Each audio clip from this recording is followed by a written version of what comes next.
थांबा थांबा थांबा शांत राहा शांत त्याचं असं आहे, राहा. सरकार आपल्या गावात सार्वजनिक शौचालय बांधून देणार आहे. म्हणजे तुम्हाला सरकार संडास वाटणार आहे.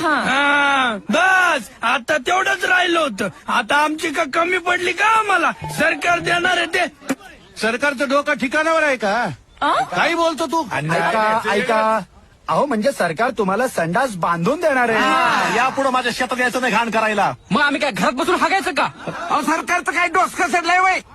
इथं आम्हाला राहायला घर नाही आणि सरकार हागायला घर बांधून देणार आहे वय. काय हो? शक्य आहे अहो असं काय बोलताय तुम्ही? घर नाही संडास. सरकार तुम्हाला संडास बांधून देणार. त्यामुळे आता शेतात जायचं बंद करावं लागणार आहे तुम्हाला सगळ्यांना.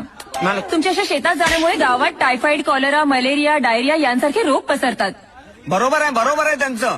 गेल्या 2 वर्षामध्ये जवळजवळ 40 ते 50 मुलं दगावली या रोगामुळं. तू का नाही रे मेला बघा हे टरमाळ्या बाहेर हागल्यामुळे होतंय बरं सगळं. हो काय? म्हणजे नाही अरे असं कुठं होतंय काय? सोलखत आहे आमचं ते. अरे मग तुमच्या शेतात घाला ना, माझ्या शेतात कशाला?